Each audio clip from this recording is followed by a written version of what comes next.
परिषदेचा फॉर्म तुम्ही भरलाय, तुमचं मला वाटतं 4थी-5वी ही लढाई आहे आणि सर्वपक्षीय टार्गेट असा तुमचा उमेदवारीचा नेहमीच खंड राहिलेला आहे.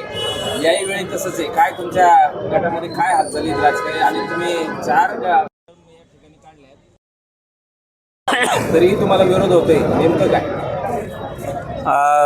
आत्ताच्या जिल्हा परिषद पंचायत समिती निवडणुकीमध्ये खेड तालुक्याच्या पश्चिम पट्ट्यातल्या भामा खोऱ्यामध्ये जो पाईट जिल्हा परिषदचा गट आहे त्याच्यातून माझी पत्नी सुनीता बुट्टे पाटील यांना राष्ट्रवादी काँग्रेस पक्षानं अधिकृत उमेदवारी दिलेली आहे.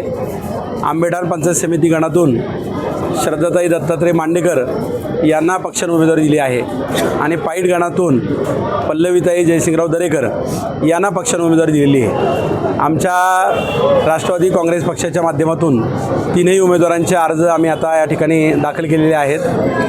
आमचा जो मतदारसंघ आहे हा खेड तालुक्याचा पश्चिम पट्टा आहे. एका बाजूला MIDC, दुसऱ्या बाजूला भामासखेडचे प्रकल्पग्रस्त गावं, शेती बागायती पण आहेत, करोडो पण आहे. मी 2002ला वयाच्या 26व्या वर्षी पहिल्यांदा या मतदारसंघातून निवडून आलो आणि मला आल्या अजितदादांनी कृषी सभापती केलं. तेव्हापासून या मतदारसंघ आम्ही बारकाईने बांधलेला आहे. एक 10 ते 20% दरवेळेला या रचनेमध्ये बदल होतो आणि हा मतदारसंघ माझ्या अगोदर सदाशिवदादा करंडे त्यांच्यापासून असताना यावेळेला आत्ताच आपल्या पत्रकार बांधवांनी विचारलं की दरवेळेलाच आम्हाला टार्गेट केलं जातं. याचं कारण की मी जी विकासाची कामं त्या ठिकाणी करतो ती विकासाची कामं करत असताना नकळतपणानं तालुक्याच्या काही नेत्यांना ती स्पर्धा वाटते आणि मी माझ्या कौशल्यानं जिल्हा असेल, राज्य असेल, केंद्र असेल याच्या भरपूर योजना माझ्या गटात आणल्यात आणि त्याच्यातून दुर्दैवानं काही लोक त्याचा हेवा करतात आणि मग शरद बुट्टे पाटील हा आपल्यापेक्षा जास्त काम करतो, त्याला थांबवलं पाहिजे म्हणून मला दरवेळेला टार्गेट केलं जातं. पण मला त्याला सांगायचं की आज मी काही उमेदवार नाही आहे. आज तिन्ही जागा आमच्या महिलांच्या आहेत. माझी मिसेस सुनीता ही गेली 5 वर्ष भामाई महिला सक्षमीकरणातून काम करते आहे. 1100 विद्यार्थ्यांची शाळा तिने चालवली आहे. उत्तम व्यवस्थापन करते आहे. MA BEd तिचं शिक्षण आहे आणि त्यामुळे एक सक्षम उमेदवार आहे. सभागृह ती गाजू शकते, प्रशासनात काम करू शकते.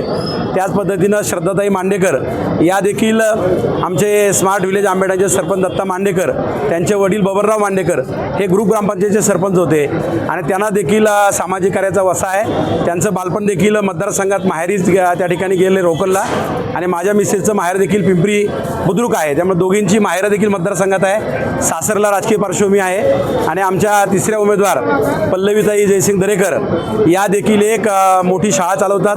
त्यांचं माहेर देखील याच मतदारसंघामध्ये तळवडे आहे. शेलार परिवार देखील त्यांचा माहेरचा राजकारणामध्ये अग्रभागी परिवार आहे आणि जयसिंगराव दरेकर हे राष्ट्रवादीच्या युवकचे तालुका अध्यक्ष आहेत आणि दिलीपांना मोहिते पाटलांच्या माध्यमातून त्यांनी विकासाची खूप कामं भामाखोऱ्यात केलीत आणि त्यामुळं या तीनही माझ्या उमेदवार या सक्षम आहेत आणि योगायोगानं अजितदादा पवार राज्याचे उपमुख्यमंत्री आहेत. एक गतिमान नेता आहे.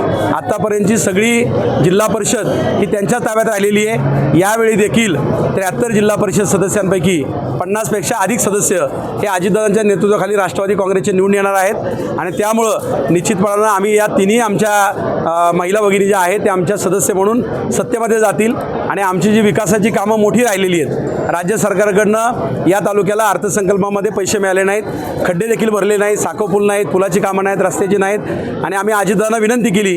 परवा सुदैवानं माझ्या गावामध्ये 1998 नंतर अजितदादा वराळे गावामध्ये आले. गावात आम्ही त्यांच्या उपस्थित प्रवेश करताना आमचे PWDचे रस्ते करावेत, बजेटमध्ये आम्हाला निधी मिळावा, नवीन पर्यटन स्थळं आम्हाला मिळावी, पुलाची कामं मिळावी, भामासखेडचं पुनर्वसन आम्हाला त्यासाठी मी त्यांना मार्ग सांगितलेला आहे की गायरान जागेचं ॲक्विशन करून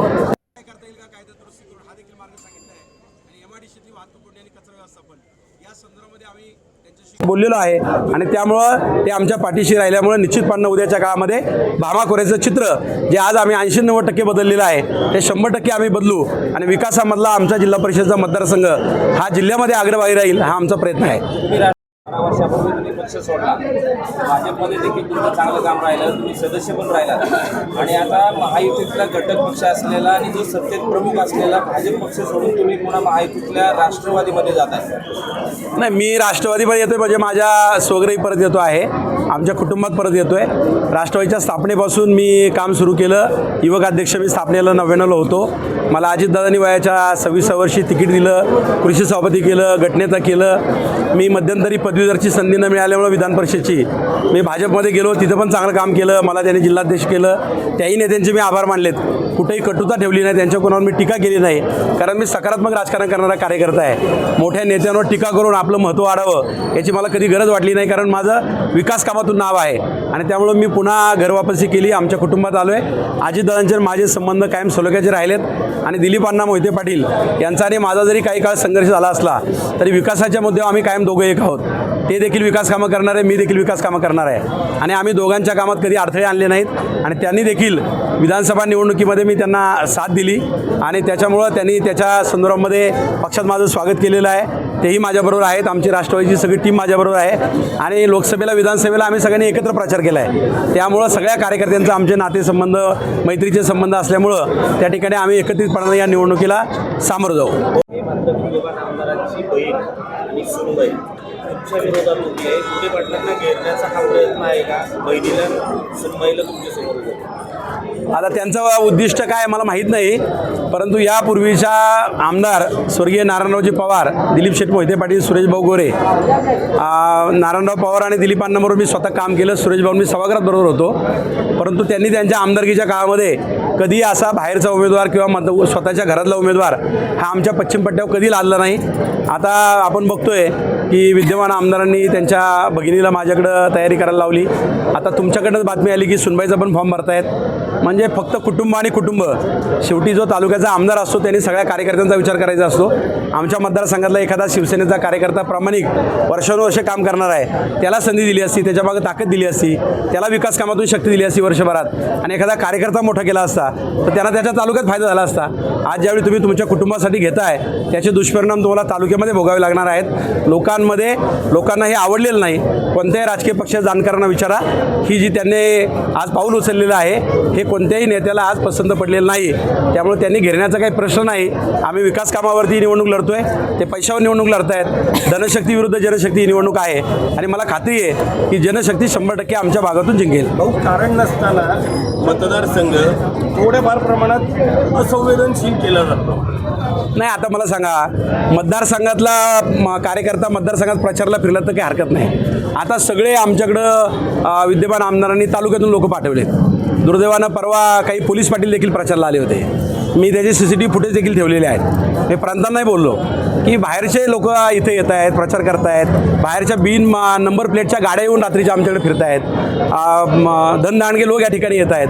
पण त्याचा परिणाम उलटा होणार आहे. बाहेरचे लोक जेवढे आमच्याकडे येतील तेवढे आमचे लोक जागरूक होणार आहेत. त्यामुळे आमचा मतदारसंघ कधीही संवेदनशील नव्हता. आत्तापर्यंत शांततेत निवडणुका झाल्या. एक तर निवडणूक आमच्याकडे बिनविरोध झाली 2012 सालची. इतका चांगला आमचा भामाखोरी आहे. सगळ्या राजकीय पक्षाच्या कार्यकर्त्यांचे आमचे संबंध सलोख्याचे आहेत, पण यांनी बाहेरून माणसं पाठवून मतदारसंघ त्या ठिकाणी आज संवेदनशील केलेला आहे आणि मतदारसंघातलं एक वातावरण खराब करायचं काम ते करतायत. खूप त्यांचं कुटुंब, त्यांचे कार्यकर्ते आज घरोघरी फिरतायत, काही लोकांना प्रेशर करतायत आणि हे सगळं त्यांनी सुरू केलेलं आहे. परंतु ही प्रथा खेड तालुक्यात कधी नव्हती. त्यांनी कृपा करून खेड तालुक्याचं आणि आमच्या मतदारसंघाचं नाव खराब करू नये ही त्याला विनंती आहे. काही अपवाद वगैरे तुम्ही आमदारांसोबत असता, मात्र जो आमदार होईल तो तुमच्या विरोधात जाते, नेमकं तुमचं त्याच्यावरती मत काय? नाही, आता हे दुर्दैवानं आहे. नाही, पहिल्या निवडणुकीला दिलीप अण्णा मोहिते पाटील त्यावेळी आमदार नव्हते, ते माझ्याबरोबर होते. एका निवडणुकीला ते माझ्याबरोबर होते, एका निवडणुकीला मी भाजपकडनं लढल्यामुळे ते माझ्याबरोबर नव्हते. आणि ज्यावेळी सुरेखा ठाकरेंना विरोध केलं तेव्हा दिलीप अण्णांनी आम्ही वाटून घेतलं होतं. एक 5 जागा पाईटला दिली आणि मी वरायला, अशा जागा आम्ही बिनविरोध केल्या होत्या. आताचे आमदार विरोधी पक्षातच आहे, त्यामुळे तो काही विषय नाही.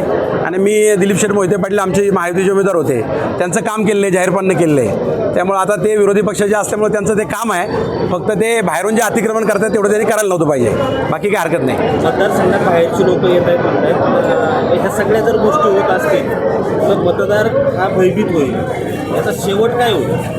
नाही, मतदार भयभीत होणार नाही. भामाखोऱ्यातले मावळे सक्षम आहेत. त्यांनी अनेक अशा अतिरेकी महारथी पाहिलेल्या आहेत, अनेक लोकांच्या प्रेशर टॅक्टिक्स त्यांनी पाहिलेल्या आहेत आणि शेवटी कायदा सुव्यवस्था आहे ना, कायदा सुव्यवस्था आहे, आमचे पोलीस बांधव आणि महसूल प्रशासन आचारसंहिता हे त्यांचं पालन करतील. जरी कधी पदावरच्या माणसांनी प्रेशर करायचा प्रयत्न केला तरी मला वाटतं की प्रशासन त्याला त्या ठिकाणी जुमानणार नाही आणि भामा खोऱ्यातले मावळे हे अशा प्रकारचं अतिक्रमण, दादागिरी आणि दंडाणकेपणा, पैसा याला 100% जुगार देईल.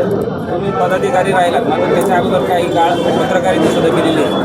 सध्याचा जर निवडणुकीचा काळ पाहिला तर केवळ पैसा आणि दादागिरी या दोन्हींचा वापर होतोय.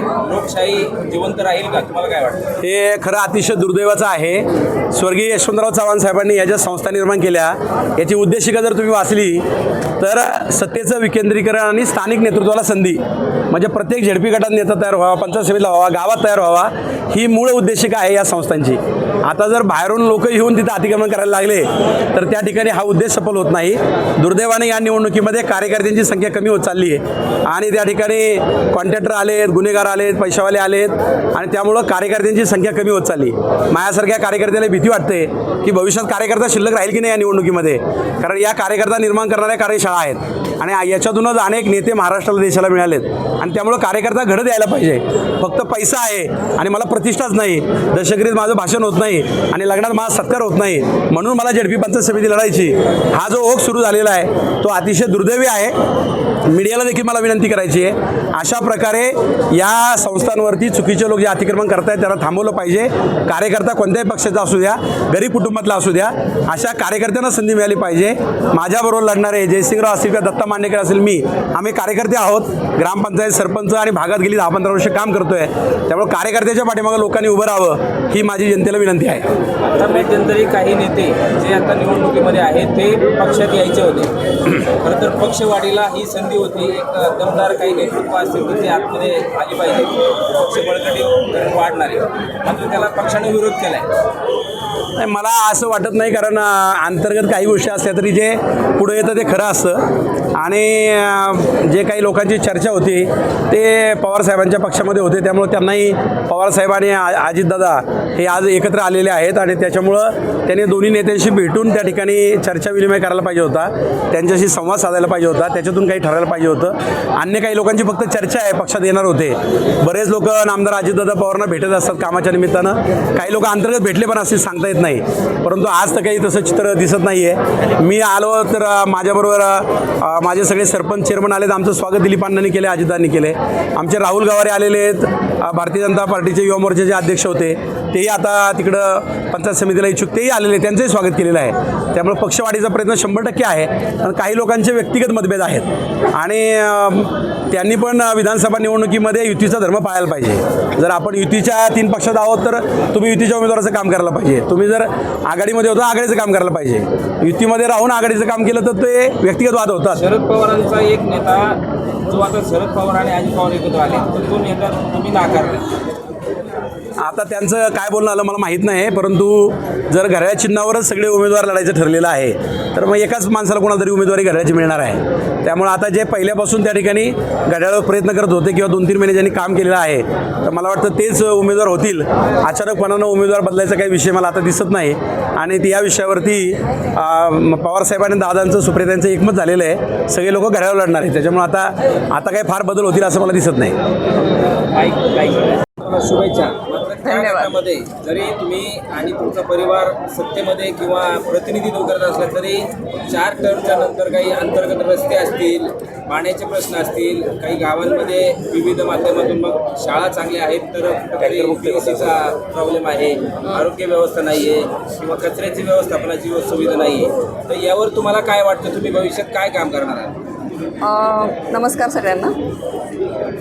खरं तर पायाभूत ज्या सुविधा आहेत त्या तर आपण दिलेल्या आहेतच. यांनी बरंचसं, बुट्टे पाटलांनी बरंचसं विकासाचं काम केलेलंच आहे, परंतु जे काही राहिलेलं आहे आता, जसं नागरीकरण वाढते आमच्या भागामध्ये तर कचऱ्याची समस्या वाढती आहे, पाण्याची समस्या वाढती आहे, तर त्याच्यावरती निश्चितच आपण भविष्यामध्ये प्रयत्न करणार आहोत तशा प्रकारच्या सुविधा पुरवण्याचा. शाळा असतील, अंगणवाड्या असतील, यांच्यासाठीही आपण ज्या काही मूलभूत सुविधा लागतात, रस्ता असेल, पाणी असेल, लाईट असेल, या सगळ्या व्यवस्था आपण देण्याचा प्रयत्न करणार आहोत. थोडंसं शहरीकरण, नागरीकरण वाढल्यामुळं ज्या काही समस्या आहेत. तुमच्याकडे उद्योग व्यवसाय वाढले, युवकांच्या रोजगारासाठी तुमचं काय ध्येय आहे? निश्चितच आता जे कंपन्या वाढलेल्या आहेत त्याच्यामध्ये देखील काही छोटे मोठे डेव्हलपमेंटचे जे काही विषय आहेत किंवा स्किलचे जे काही विषय आहेत, जे कौशल्य आपण पुरवतो युवकांना किंवा महिलांना, ते पण देण्याचा आपण नक्कीच प्रयत्न करणार आहोत. परिषदच्या शाळा सुद्धा अतिशय सुंदर बनवलेल्या आहेत हो. सभापतींनी. आणि तुम्ही आता तिघे जण खाजगी शाळा चालवताय, हां. असं पण आहे ना काही? हो आहे. मग जिल्हा परिषदचं लक्ष कसं देणार? तुमच्या शाळा तुम्ही चांगल्या करणार की जिल्हा परिषद शाळा? नाही, सगळ्यात नंबर 1ची शाळा आमची जिल्हा परिषदचीच आहे.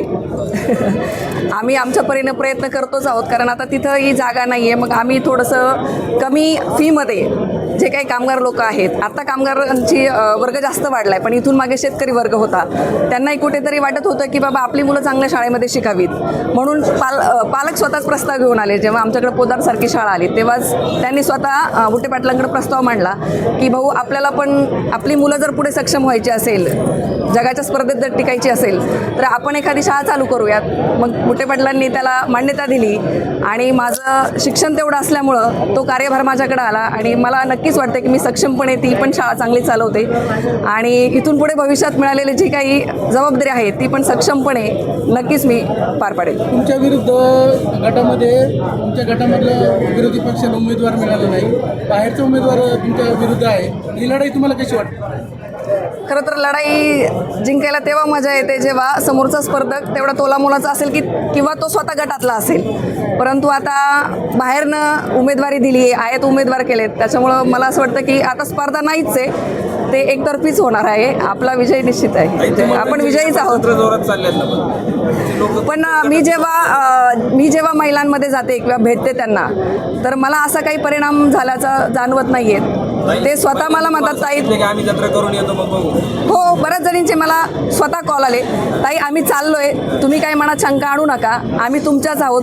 काही जणींनी आल्यावर देखील सांगितलं, ताई आम्ही जाऊन आलोय, फक्त एक संधी मिळाली लांब जाण्याची, आम्हाला कुठे जाण्याला मिळत नाही, मग आम्ही जाऊन आलोय, पण तुम्ही अजिबात चिंता करू नका, टेन्शन घेऊ नका, आम्ही तुमच्याच आहोत, तुमच्याच मागे खंबीरपणे आहोत. हे आहेत, माझ्याकडे मेसेजेस पण आहेत त्याचे. ताई, तुम्ही निवडून येणार हा विश्वास तुम्ही आत्ताच सांगितला, मात्र तो कशाच्या जोरावर? शरद भाऊंच्या कामाच्या जोरावर की समोरचा कॅपेबल नाहीये हे तुमच्या मनाचा जोरावर? नाही, काम त्यांचं तर विकास कामं आहेच आहे आणि संपर्कही आमचा तेवढा आहेच आहे. ते स्वतःही 20 वर्ष आहेत आणि मी स्वतः गेली 5 वर्ष भामाई महिला सक्षमीकरणाच्या अंतर्गत मी स्वतःही म्हणजे लोकांपर्यंत पोहोचतीये आणि मला असं वाटतं त्या सगळ्यांनाही मी आवडते, ते हक्काने मला कामं सांगतात आणि मला त्यातच खूप आनंद वाटतो. निवडणुकीमध्ये प्रत्येक निवडणुकीमध्ये बदल असतो. विधानसभेला तुमच्या गटामध्ये जे आमदार आहेत शिवसेनेचे त्यांना जास्त मतदान आहे, त्यावेळेचं वातावरण असतं. आता निवडणूक म्हटले की त्यावेळची परिस्थिती, त्यावेळेचं वातावरणही त्याला मॅटर करतं, असं आहे. मी आंबेठाण गणातून माझी उमेदवारी आहे. काय सांगू? काय काम करणार आहे? विकास कामं करणारे, जसे शाळा असतील, रस्ते असतील, पाणी योजना असतील. आता आम्ही प्रचारादरम्यान फिरताना आम्ही बऱ्याच महिलांचे म्हणजे असे प्रॉब्लेम आहेत, अडचणी आहेत की रस्त्याचे प्रश्न आहेत, पाण्याच्या अडचणी आहेत, महिलांचा विकास, त्यांच्यासाठी काहीतरी वैयक्तिक समस्या असतील. सांगा, तुमच्या गटाचं नाव सांगा आणि तुम्ही काय गृहिणी म्हणून काम करताय का दुसरं काय काम करताय? नमस्कार, माझं नाव पल्लवी जयसिंग दरेकर. 51 पाईट पंचायत समिती गणातून मी राष्ट्रवादी काँग्रेस पक्षाकडून निवडणूक लढवत आहे. माझं शिक्षण BA-DED आहे. मी एक शिक्षण संस्था चालवते आणि माझे पती जयसिंग शेठ दरेकर हे राष्ट्रवादी काँग्रेस पक्षाचे तालुका अध्यक्ष आहेत. तसेच त्यांनी गेले 14 वर्ष आमच्या पाईट गावाचा नव्हे तर पाईट गणातून पाईट गणाचा विकास केलेला आहे. त्यामध्ये रस्ते, लाईट, पाणी या योजना असतील. गोरगरिबांच्या मनामध्ये त्यांनी एक स्वतःचे स्थान निर्माण केलेले आहे आणि आज ती संधी मला आपल्या पुणे जिल्ह्याचे पालकमंत्री नामदार अजितदादा पवार तसेच आपल्या खेड तालुक्याचे कार्यसम्राट माजी आमदार दिलीप अण्णा मोहिते पाटील यांनी दिलेले आहे. त्या दोघांचे मी खूप खूप धन्यवाद. आणि येणाऱ्या 5 वर्षामध्ये मी आज गेले 2 महिन्यांपासून प्रत्येक लोकांपर्यंत मी जात आहे. तर लोकांच्या प्रत्येकाच्या अडीअडचणी समजून घेतलेल्या आहे. महिला वर्ग असेल, विद्यार्थी असतील, या आपला गण आज कितपत खूप गोष्टींपासून वंचित आहे. त्या सर्वांचे प्रश्न सोडवण्याचे मी येणाऱ्या 5 वर्षात नक्कीच प्रयत्न करेन.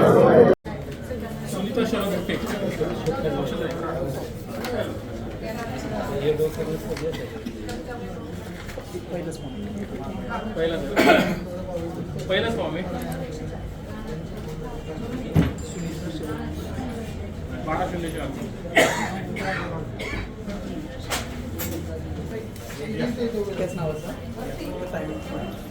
12 तुमचा फायदा तोच टायमिंग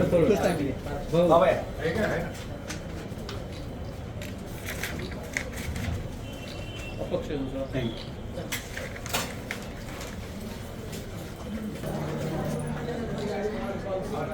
काढून टाका.